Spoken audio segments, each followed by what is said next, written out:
Bien, muy buenos días hermanos, que el Señor les bendiga. Es una alegría nuevamente poder reunirnos este día del Señor y poder tener un tiempo de estudio bíblico, de estudio de la palabra del Señor.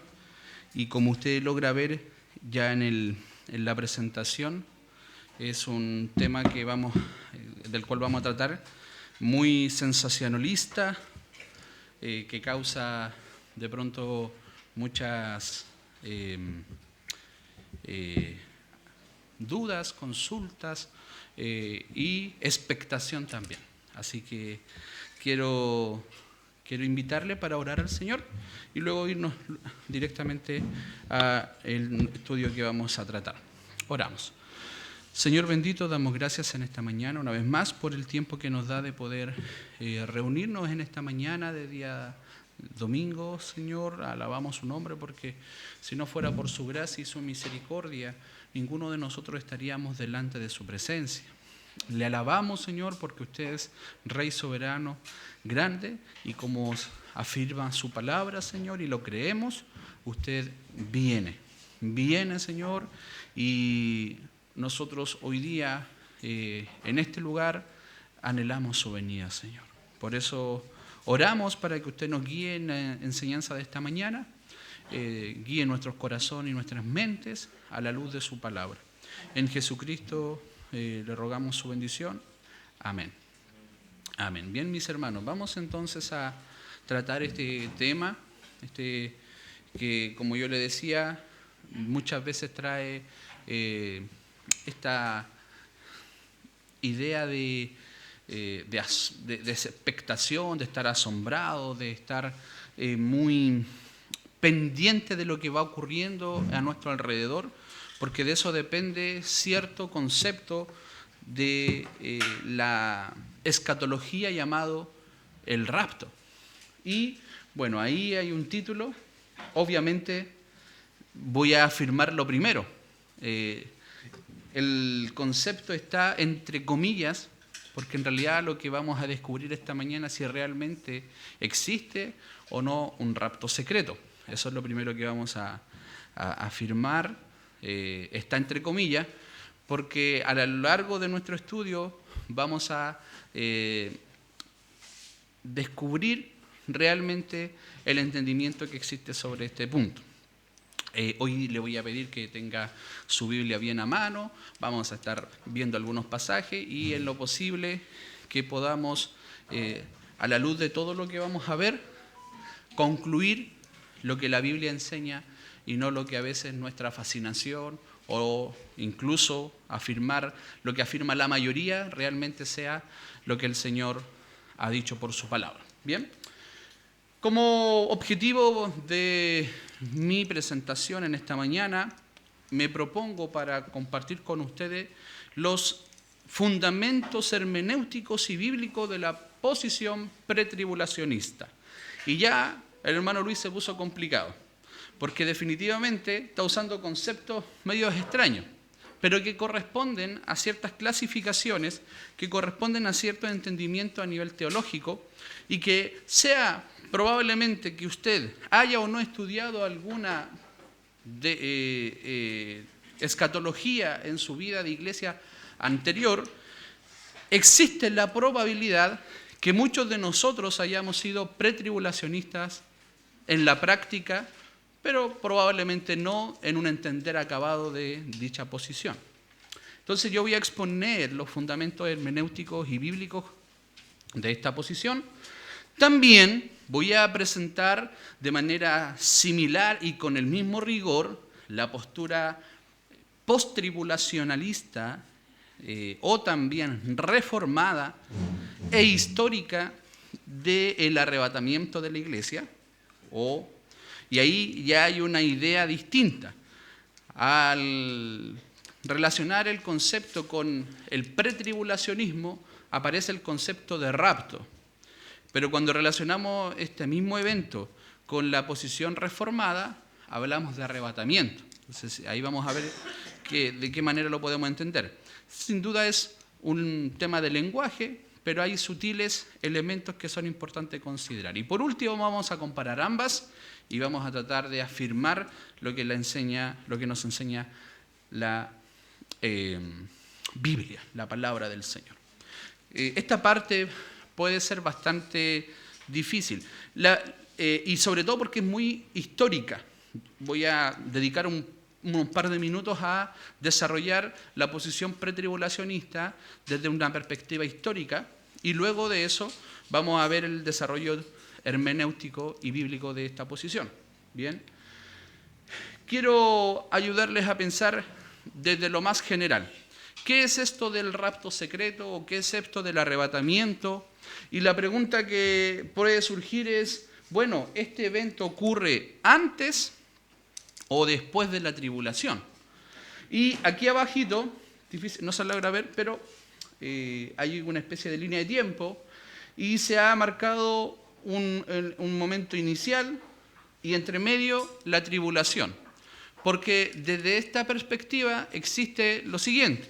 Algunos creen que el rapto u arrebatamiento de la iglesia es antes de la tribulación.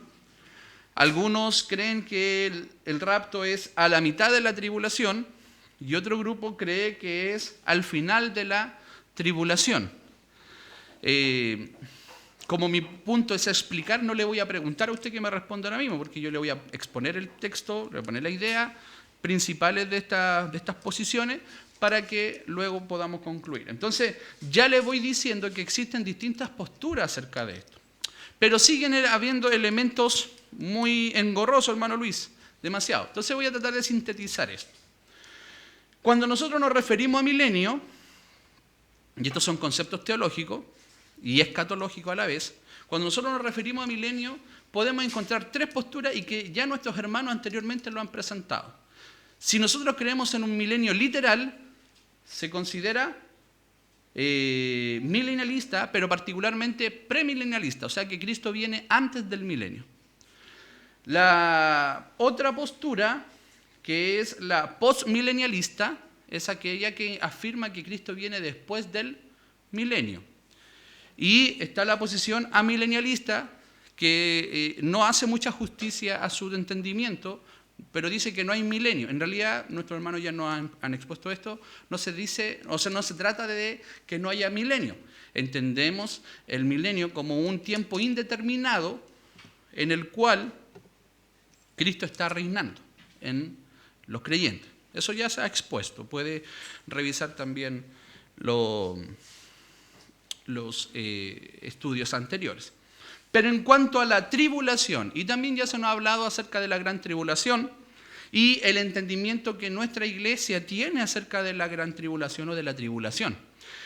Creemos, y tratando de sintetizar sin mayores detalles, de manera muy sencilla lo que nuestros hermanos han dicho, nosotros creemos que estamos en la tribulación y que el tiempo de tribulación ha sido desde la ascensión de Jesucristo hasta que Él venga en su segunda venida. Es un tiempo indeterminado de tiempo, valga la redundancia, y que indica el periodo entre la primera y segunda venida donde Cristo reina en la vida de los creyentes. Por lo tanto, nos referimos a la tribulación desde esa perspectiva. Pero dentro de los movimientos cristianos y dentro de las congregaciones existen entendimientos acerca de cuándo se va a realizar o cuándo se va a llevar a cabo un evento desarrollado en 1 Tesalonicenses capítulo 4, que es este entendimiento del arrebatamiento de la iglesia. Y entonces, frente a eso, aparecen tres conceptos. Está el concepto de pretribulacionismo, o sea que la iglesia es arrebatada antes de la tribulación. Otra que es, y parte ya lo expliqué en el esquema anterior, mitribulacional, o sea de que la iglesia es arrebatada a la mitad de la tribulación antes del desarrollo o juicios que Dios derramará sobre el mundo.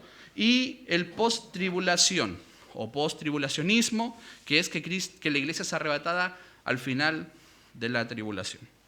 Ahora, ¿de dónde surgen todas estas ideas? Y particularmente nos vamos a enfocar en el pretribulacionismo. ¿De dónde surge? ¿Cuándo surge? Hasta el siglo XIX, todas las iglesias eran post-tribulacionistas, ya sea que fuera milenialista o no. Por ejemplo, hay un dispensacionalismo histórico que afirmaba que existía un milenio literal, y ahí tenemos a algunos como Justino Mártir y Papías que eran milenialistas, pero ellos no eran pretribulacionistas, o sea, ellos esperaban un reino milenial, un reino físico de Cristo. Sin embargo, ellos no afirmaban que la iglesia era arrebatada antes de la tribulación, porque para entender eso hay elementos imprescindibles que hacen necesario un entendimiento pretribulacional. Y obviamente, si la iglesia es arrebatada antes de la tribulación, ¿por qué no es arrebatada a la mitad de la tribulación? Entonces, a partir del siglo XIX se genera un postulado que dice que la iglesia es arrebatada antes de la tribulación. Y a lo largo de esos años hasta hoy han habido distintas posturas. Hay posturas que que la iglesia es arrebatada a la mitad de la tribulación, o incluso la iglesia es arrebatada un poquito después de la mitad de la tribulación, o sea, antes de la ira. ¿Ya? Hay varios entendimientos, pero en general son estos tres. Históricamente las congregaciones, la iglesia del Señor, se ha afirmado post-tribulacionista, o sea que Cristo viene después de la tribulación. Ya sea milenialista o no, la iglesia ha sido post-tribulacionista. En el siglo XIX aparece el concepto de el rapto pretribulacional, o sea que la iglesia es arrebatada antes de la tribulación. ¿De dónde saca este concepto? Y le voy a pedir que tenga Primera Tesalonicenses a mano, del pasaje de Primera Tesalonicenses, capítulo 4, versículos 16 y 17.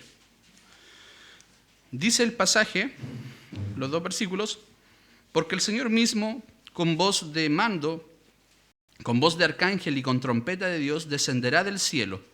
Los muertos en Cristo resucitarán primero, y luego nosotros los que vivimos, los que hayamos quedado, seremos, y ahí viene la palabra, arrebatados juntamente con ellos en las nubes para recibir al Señor en el aire, y así estaremos para siempre con Él. Entonces, el pretribulacionismo que se origina en el siglo XIX indica su fundamento de la escatología en que esa palabra arrebatamiento es una palabra un poco más agresiva que dice harpazo, ¿ya? Y implica que es algo quitado de manera repentina. Por lo tanto, ellos van a decir que este rapto no solamente se hace antes de la tribulación, sino que también es secreto, ¿ya? También es secreto. ¿Qué implica esto que sea secreto? Y lo vamos a desarrollar, pero entiende la venida del Señor en dos partes. Una primera, con el rapto secreto, para que Cristo venga a buscar a la iglesia y llevarla al cielo, y una segunda parte, donde Cristo viene a juzgar, viene a establecer su reino milenial. ¿Ya? Entonces, el pretribulacionismo divide la venida de Cristo en dos elementos, en dos partes. El rapto secreto, en el cual solo participan creyentes, y la segunda venida visible de Cristo. Este entendimiento pretribulacional afirma lo siguiente, que el rapto secreto solamente es para la iglesia y se relaciona con el entendimiento de la semana septuagésima de Daniel. Vamos a ver esos detalles. Y yo estoy dando mucha información que luego la vamos a desglosar. Pero la posición reformada afirma de que Cristo viene una única vez y de manera pública y visible. Esa es nuestra convicción. La convicción reformada y también la convicción histórica. Ya sea que sea milenialista o no, siempre fue una venida única y pública. Vamos a ver el desarrollo histórico. Para el desarrollo histórico necesitamos considerar a estos tres personajes que están acá. ¿Ya? Y El primer personaje es un sacerdote jesuita llamado Manuel Lacunza, y adivinen, es un chileno. Manuel Lacunza es un jesuita que escribió un libro llamado La venida del Mesías en gloria y majestad en el año 1790, periodo colonial de nuestro país, y su entendimiento escatológico es futurista. Nuestros hermanos al inicio nos explicaron esto. ¿Qué es lo que es esta idea futurista?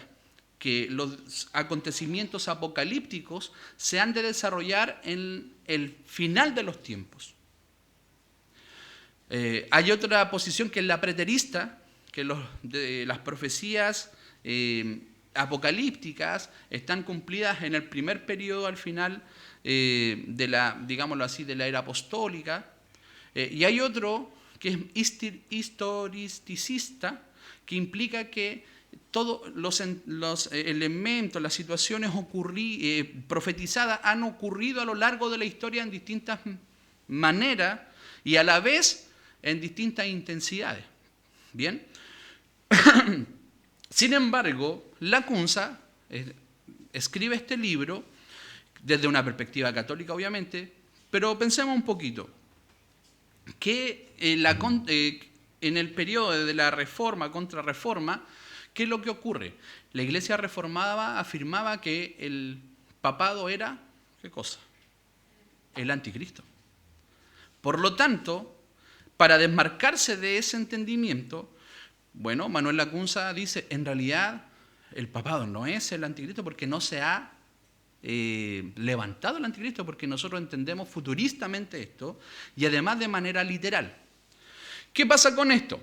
Bueno, enseñó que Cristo volvería físicamente a establecer su reino milenial y entonces ya vemos que Lacunza era un milenialista, pero hasta ahora todavía no nos dice que es pretribulacional. También entiende futuristamente la escatología y a la vez literal. ¿Bien? Pero luego aparece un segundo personaje llamado Edward Irving. Este era un pastor presbiteriano de la iglesia escocesa y él traduce al inglés la obra de Lacunza. ¿Ya? Él traduce en 1827 la obra que Lacunza escribió. ¿Cuál era su obra? La venida de Cristo en gloria y majestad.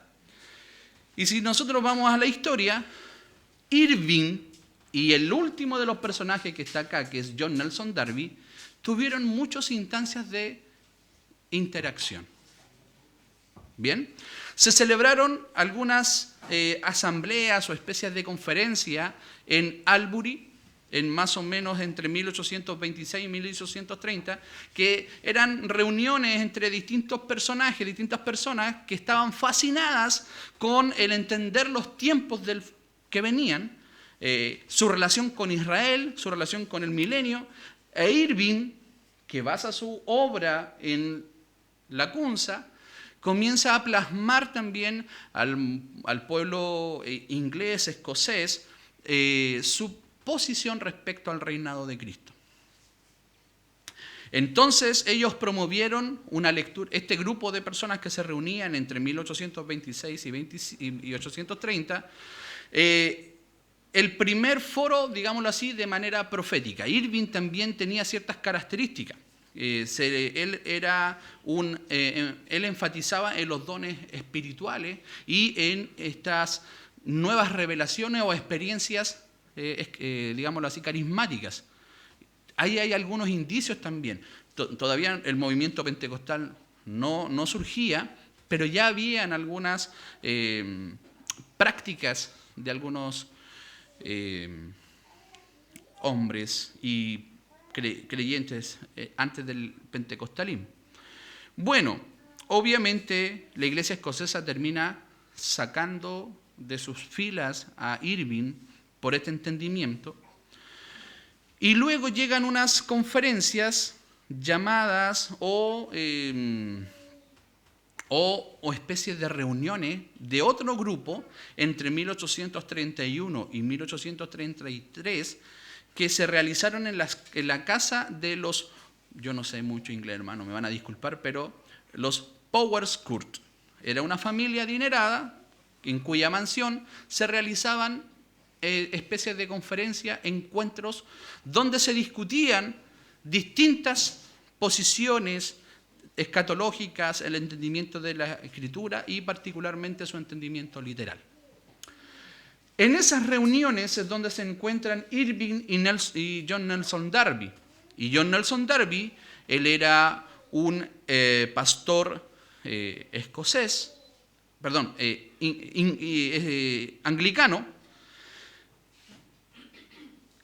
el cual termina abandonando la iglesia anglicana para formar una congregación que hoy día también podemos encontrar en nuestra iglesia, en nuestro país, perdón, que son los hermanos o las asambleas de hermanos.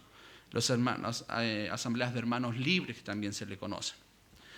Y John Nelson Darby va a tomar las ideas entonces que la CUNSA transmitió indirectamente a Irving. Irving sistematizó esto en estas reuniones y Darby los toma y aquí comienza un levantamiento de lo que conocemos el dispensacionalismo pretribulacional. Ellos tenían un entendimiento dispensacional al cual le sumaron ahora el pretribulacionismo, o sea que la iglesia es arrebatada antes de la tribulación. Y va a desarrollar esta gran distinción, y que son los elementos clave del pretribulacionismo, la distinción entre Israel y la iglesia, y por otro lado las dispensaciones. Por lo tanto, los planes de Dios para Israel y para la iglesia son planes distintos. Son planes distintos, son profecías distintas. Por lo tanto, todo lo que se dice acerca de Israel, tanto en el Antiguo como en el Nuevo Testamento, solo competen a Israel como nación y no a la iglesia. Y esto hace que profecías como las profecías de las 70 semanas de Daniel, tiempo de angustia para Jacob, sea un tiempo en el cual ellos afirman que solo se va a llevar a cabo para Israel y no para la iglesia. Por eso la iglesia tiene que ser arrebatada antes de ese momento. Y esto se da particularmente por esta gran distinción entre la iglesia e Israel. Bien, espero haber ayudado, soy profesor de matemáticas, no de historia, pero espero haber ayudado un poco con el entendimiento histórico. Entonces, John Nelson Darby va a tener, de alguna manera, reuniones con su grupo de hermanos y va a sistematizar ya de manera mucho más concisa el entendimiento pretribulacional. ¿Cuáles son los principios pretribulacionistas? ¿Cuáles son los principios? Y creo que en más de alguna vez ya lo hemos planteado.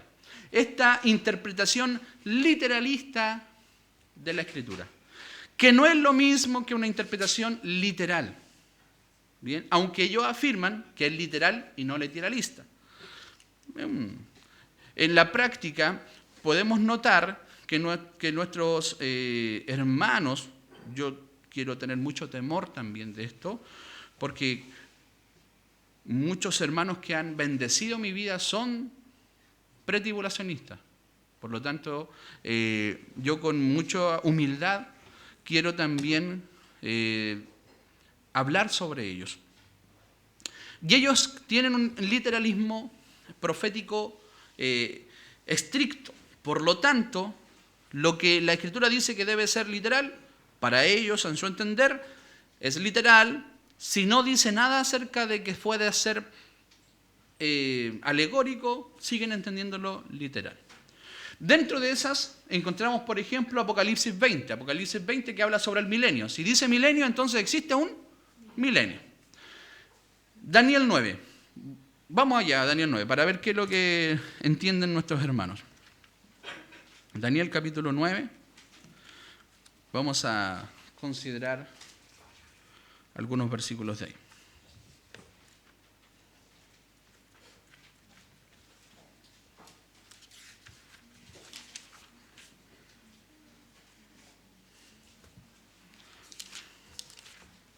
Daniel capítulo 9, versículo 24.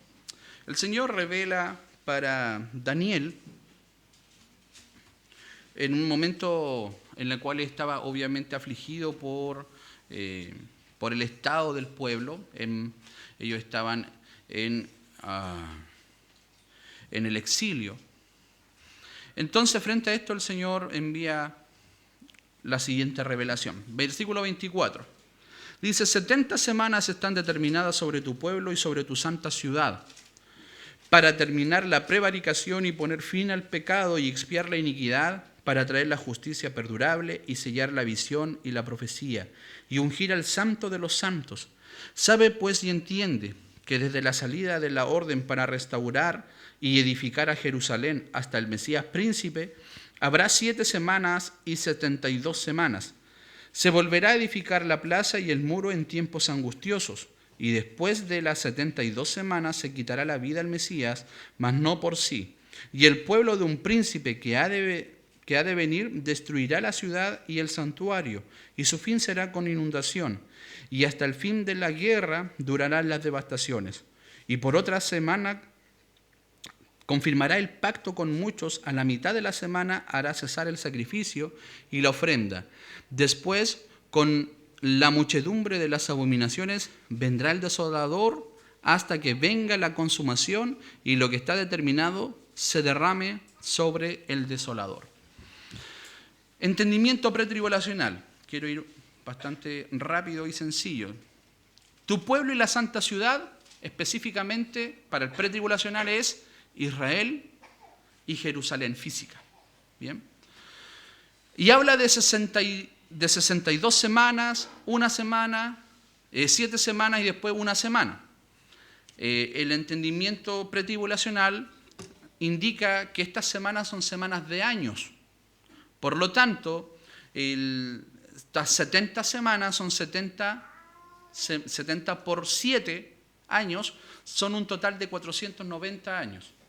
Desde que se da el edicto con Nehemías para restaurar Jerusalén, ellos han contabilizado los días y los años hasta que Cristo muere en la cruz, que se cumplieron, según ellos, 69 semanas. O sea, 483 años. Desde que se restaura Jerusalén, luego de la deportación en el imperio persa, entonces regresan, se reconstruye la ciudad y de ahí comienza el conteo de estas semanas. Todo cuadra. Dicen hay que quitar los años bisiestos, considerar también que el calendario judío es de 360 días y no de 365 días como el nuestro, y hacen calzar que en la semana 69 Cristo muere. Y ahí coincide con esto que dice en el versículo 25, y sabe pues y entiende que desde la salida del orden para restaurar y edificar Jerusalén hasta el Mesías príncipe habrá 7 semanas y 62 semanas. 7 más 62 son 69, por 7 serían 483 años. Y se volverá a edificar la plaza y el muro y los tiempos angustiosos, y después de las 72 semanas se quitará la vida al Mesías. Y esto coincide con la muerte del Señor Jesucristo. Dice, mas no por sí, y el pueblo de un príncipe que ha de venir destruirá la ciudad y el santuario. Y entonces el pretribulacionista marca un paréntesis aquí y hace una separación. Y dice, bueno, se quitó la vida al Mesías, Cristo murió, eso lo entendemos. Pero después el pasaje indica que un príncipe que ha de venir destruirá la ciudad y el santuario. ¿Con quién relaciona el príncipe que ha de venir el pretribulacionista? Lo relaciona con el anticristo. Pero para ellos, aquí justo en el versículo 26, hay un paréntesis que se da, pero en su entendimiento. ¿Cuál es? Que aquí comienza el periodo de la iglesia. Conceptos como los siguientes afirman: como Israel rechazó al Señor, entonces ahora el Señor comienza un nuevo proceso con un pueblo gentil que es la iglesia del Señor. Ahora, esto se enfrenta a ciertas dificultades. Por ejemplo, los judíos creyentes del primer siglo, ¿a qué pertenecen? ¿A Israel o pertenecen a la iglesia? Y eso es un problema para el pretribulacionismo, porque no lo puede explicar. Algunos afirman que pertenecen a la iglesia, otros afirman que pertenecen a Israel. Y si afirman que pertenecen a Israel, significa que en el rapto secreto que ellos afirman, ellos no son levantados, sino que son resucitados en otra época, en otro periodo que más adelante.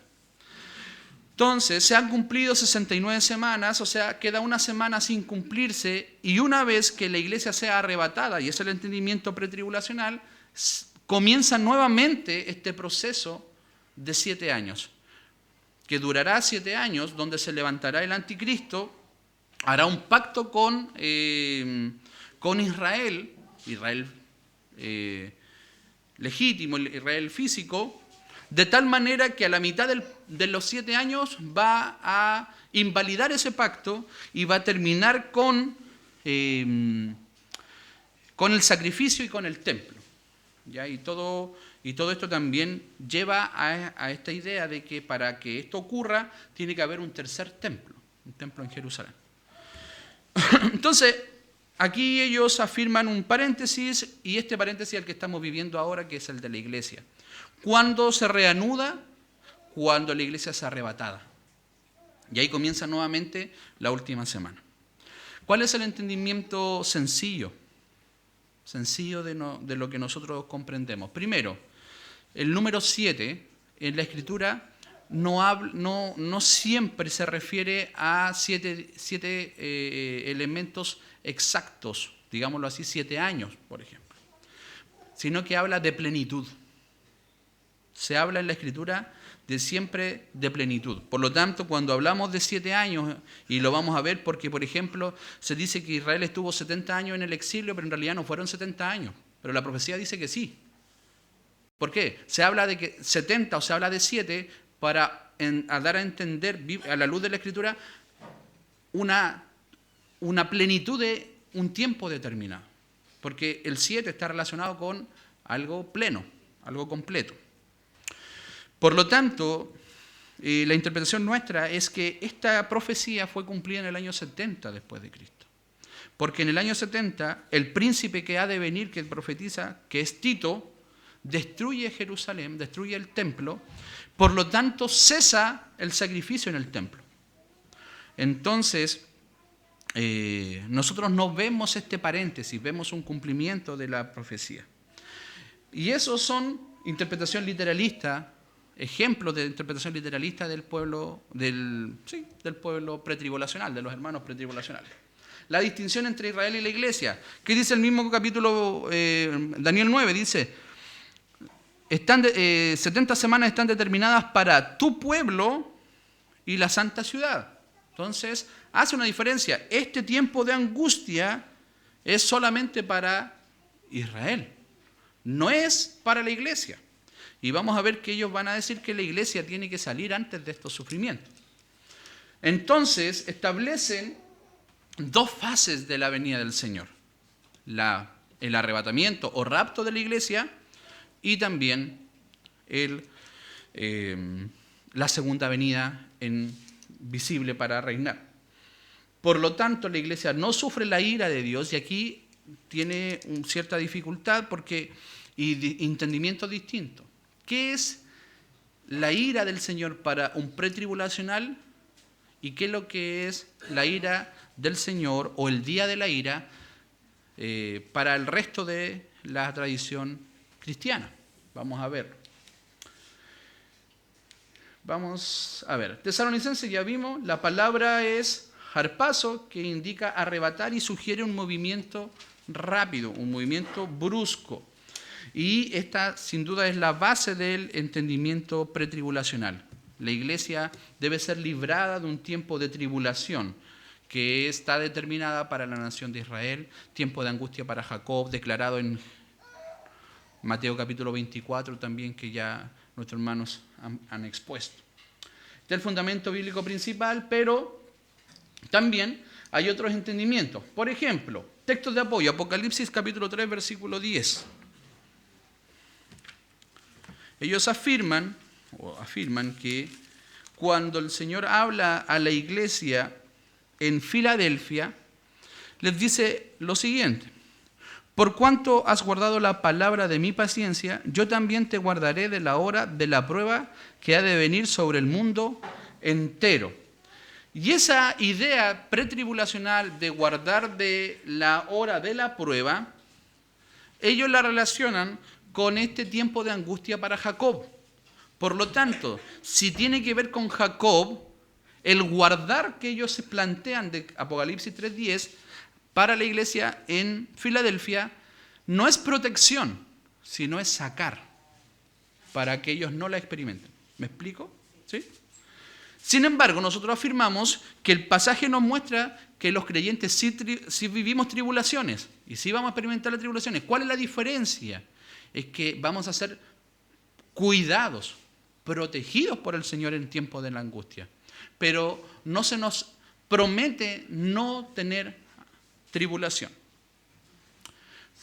Primera Tesalonicenses capítulo 5, versículo 9. Cualquier hermano, si nos pudiera ayudar con la lectura. Primera Tesalonicenses 5, 9.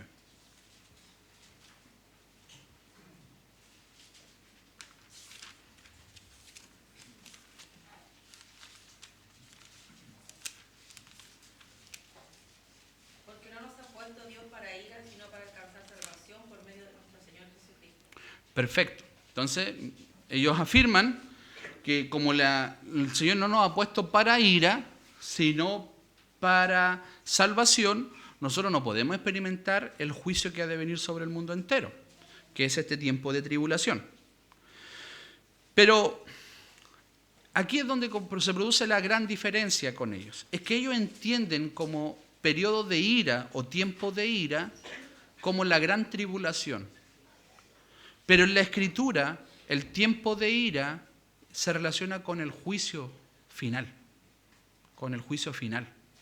Por lo tanto, los creyentes sí podemos decir que vamos a ser librados de la ira. ¿Qué ira? La del día en cuando nos presentemos delante del Señor en el juicio final y lleguemos ante su presencia y no seamos juzgados conforme a nuestros pecados, sino que conforme a las obras de Cristo. Y eso nos va a llevar ¿a dónde? Al reino eterno. Y a eso se refiere, efectivamente, porque Dios no nos ha puesto para ira, efectivamente, no nos ha puesto para ira.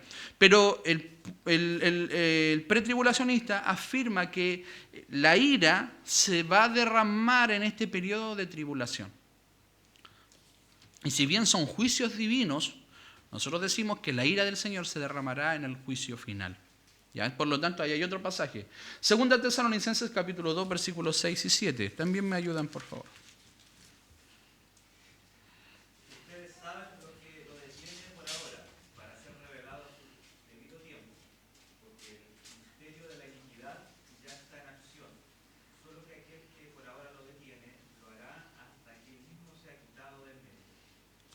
Perfecto. ¿Qué afirma el pretribulacional? Que lo que detiene al hombre de iniquidad, la manifestación del anticristo, es la iglesia.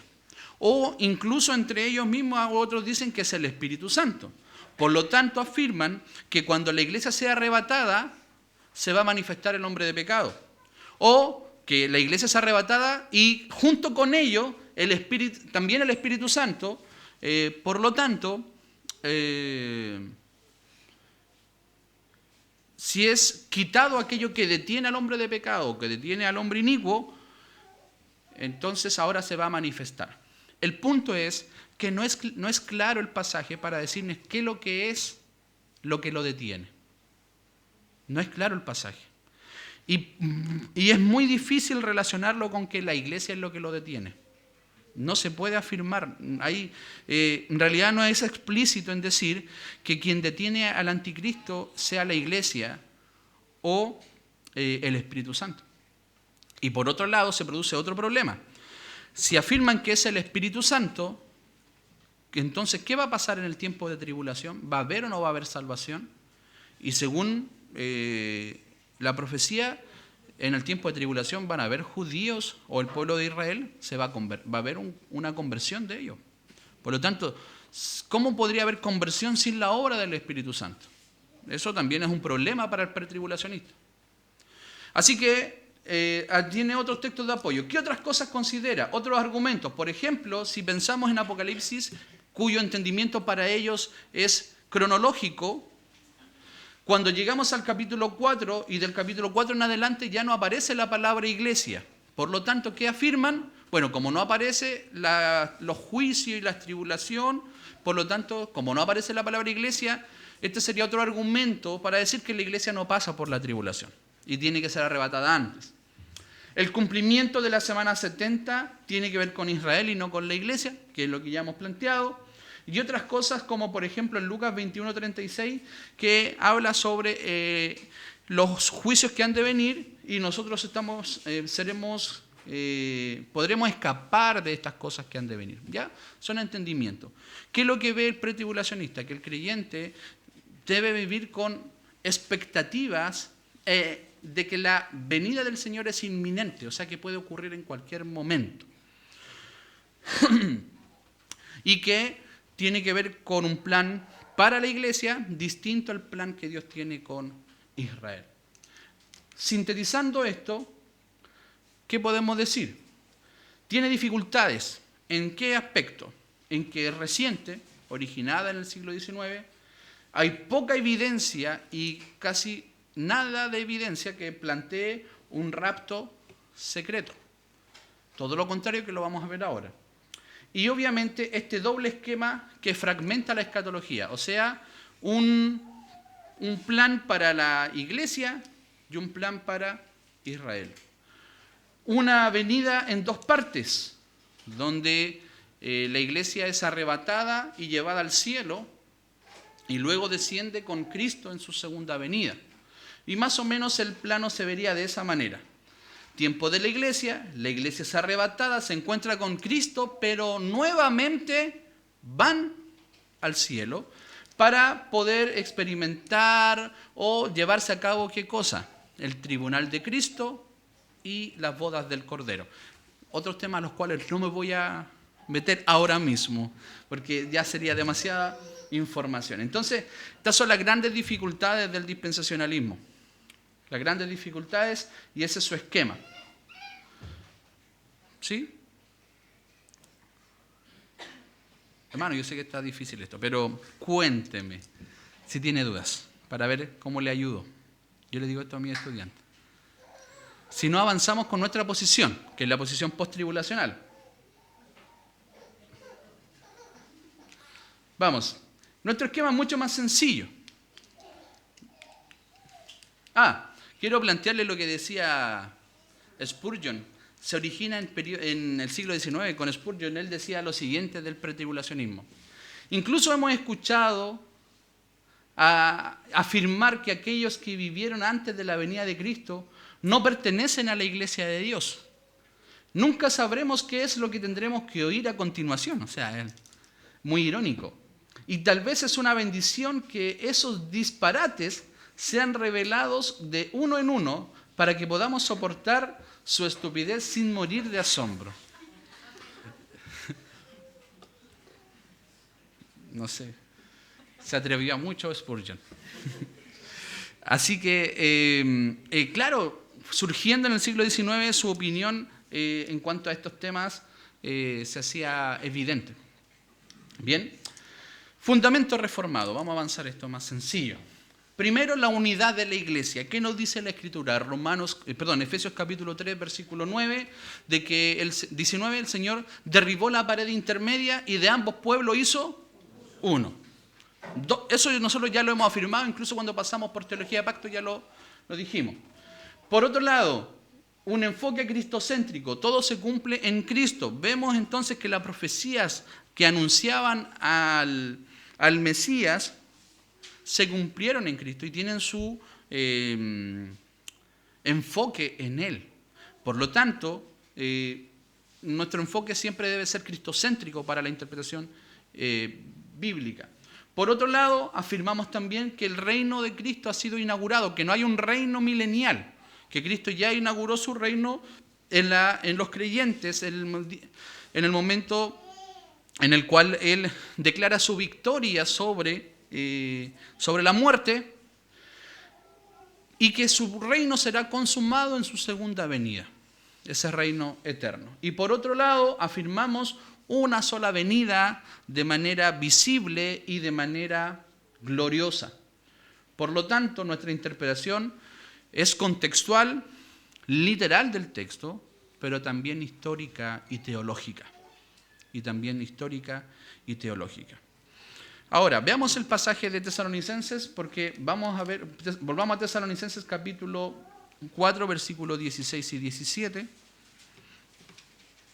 Imagínense la siguiente escena, mientras vamos leyendo. Porque el Señor mismo, con voz de mando, con voz de arcángel y con trompeta de Dios, descenderá del cielo. ¿Qué elementos de los que acabamos de leer es secreto aquí? Ninguno. Porque cuando nosotros vemos voz de mando, voz de arcángel, trompeta de Dios, lo que nos está diciendo es que esta venida del Señor, ¿cómo será? Va a ser pública y todos podrán ser testigos de esta venida. No hay algo que esté oculto.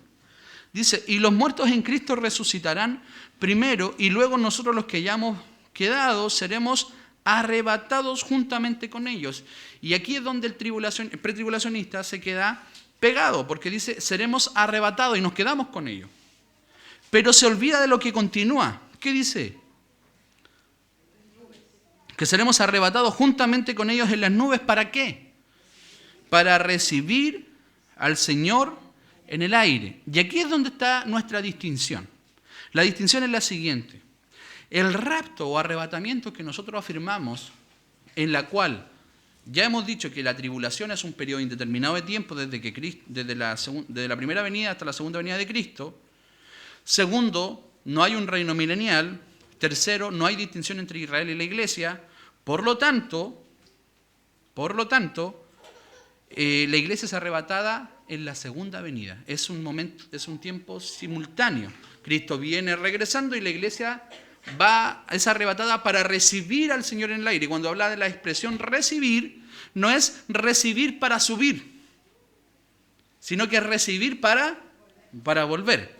Y esto produce un clímax en el desarrollo escatológico. La palabra recibir al Señor se utiliza en dos lugares más en la Escritura.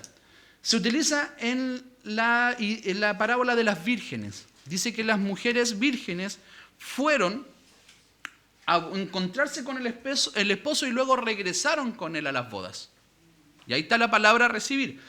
Y nuestro hermano hoy día va a exponer este pasaje, Hechos capítulo 28, 15, en el último periodo, en el penúltimo tramo del viaje de Pablo a Roma, los hermanos salen a encontrarse con Pablo para acompañarlo en su trayecto. Por lo tanto, ¿hay un arrebatamiento? ¿Lo afirmamos, hermanos? Sí. ¿En qué momento? En la segunda venida. ¿Pero es para irnos al cielo en ese momento? No. Es para regresar con Cristo en su segunda venida. Pasajes como los que ya dijimos, 1 Tesalonicenses 4, 16 y 17, dijimos que era visible, que en el texto ahí no hay evidencia de que sea algo secreto y que sea con un grupo de personas, sino que es visible y todos seremos testigos y todo el pueblo del Señor será resucitado o transformado. Y todos ellos irán al encuentro con el Señor. ¿Qué otros elementos vemos? Mateo 24, 29 al 31. Vamos rapidito ahí para mostrarle algo interesante. Y es que la venida del Señor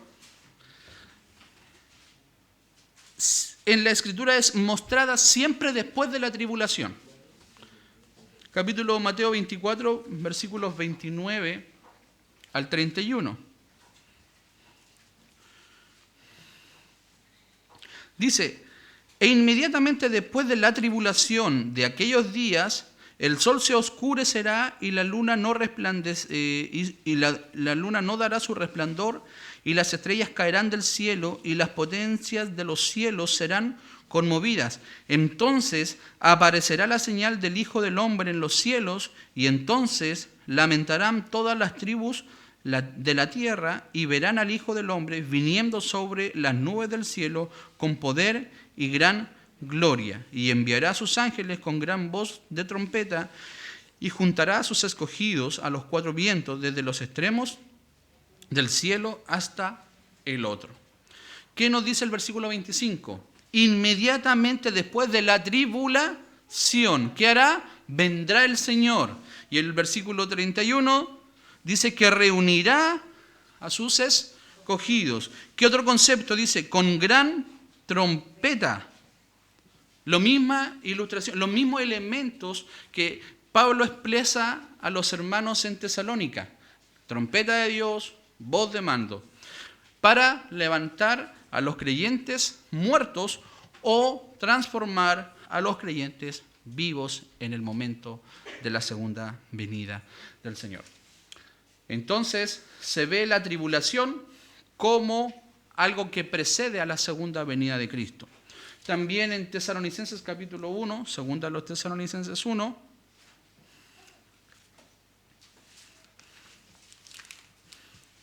versículos 7 al 10,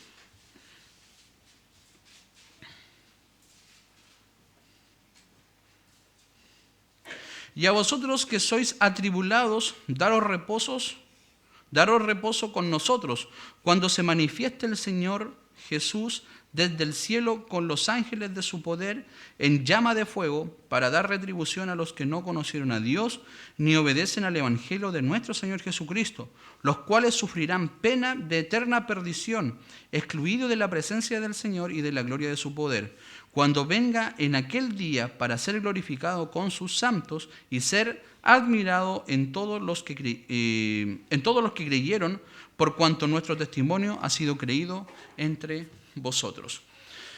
Pablo le dice a los hermanos, hoy día están siendo atribulados, pero llegará el día en que los que os atribulan, o aquellos que castigan, recibirán su justo juicio. ¿Qué deben hacer ustedes ahora? Confortarse o esperar, dice aquí, esperar el reposo en el Señor junto con nosotros, cuando se manifieste el Señor Jesucristo del cielo con los ángeles de su poder. Por lo tanto, los creyentes no hemos sido, la iglesia del Señor, no se le ha sido anunciada que no va a tener tribulación, que no va a tener aflicción. Pero ¿qué diferencia tiene con el incrédulo? En que nosotros encontramos reposo en Cristo. Y sabemos que un día esta tribulación será abandonada por completo y que lo que hoy día padecemos no se compara con lo que nosotros hemos de vivir en la eternidad. Por lo tanto, esta idea de ser quitados de tiempos de tribulación tampoco concuerda con lo que Pablo enseña. ¿Qué hace el pretribulacionismo? Obviamente da paz o tranquilidad y dice, voy a ser librado del día de tribulación o de la gran tribulación. Pero por otro lado, produce frustración, porque el creyente vive en pruebas, vive dificultades, vive en tribulaciones, y es algo que el Señor nos ha prometido que vamos a experimentar.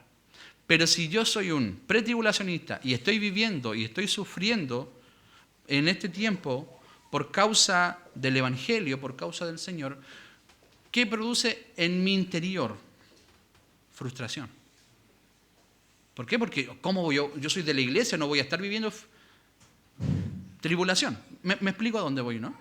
Ese es el pensamiento pretribulacional. Pero nosotros afirmamos, y probablemente es más desalentador en realidad.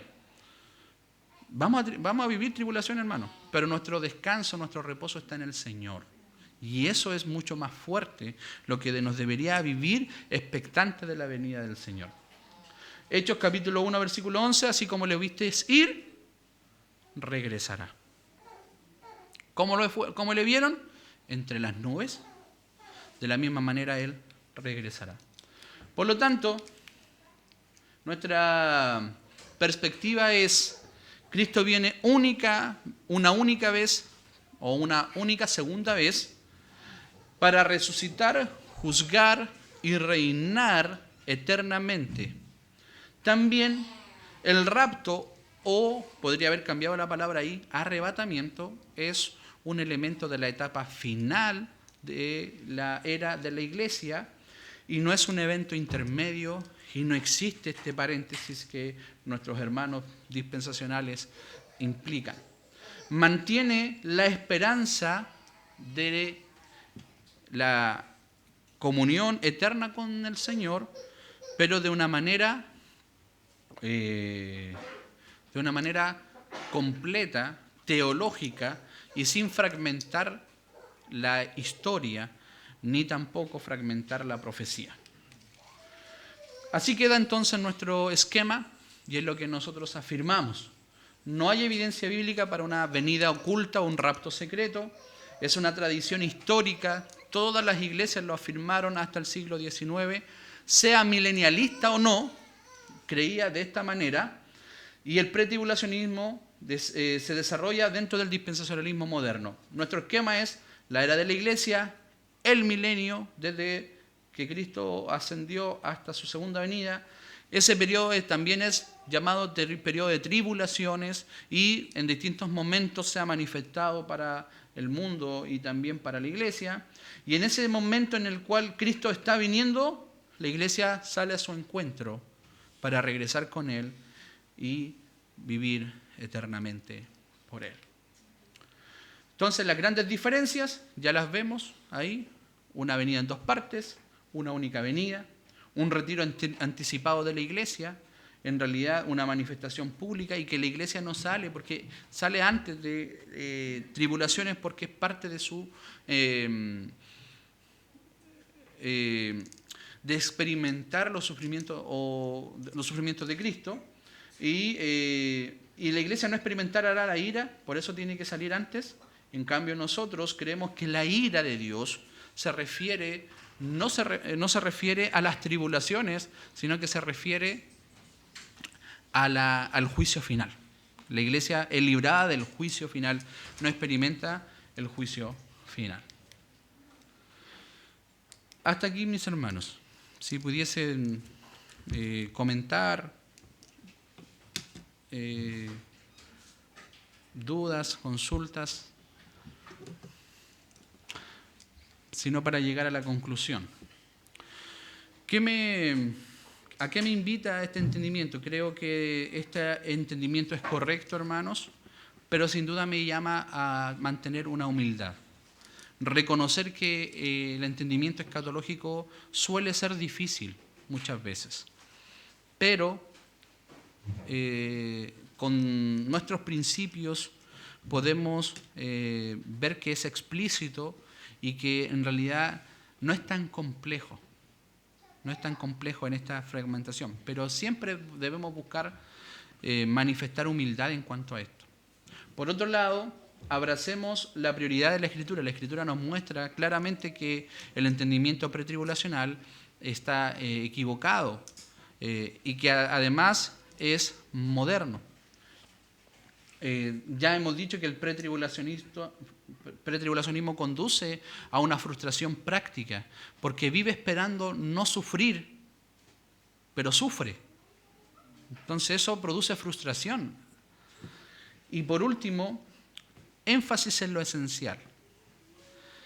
Y con mucha misericordia, aunque creemos que lo que afirmamos en nuestra congregación es una correcta interpretación, miremos con misericordia a aquellos que no creen igual que nosotros, porque en lo esencial estamos de acuerdo. ¿Y en qué estamos de acuerdo? En que el Señor viene. Y Él es nuestra esperanza de gloria. Amén. Vamos a orar. Bendito Señor, damos gracias en esta mañana por poder meditar en su palabra, Señor. Temas muy complicados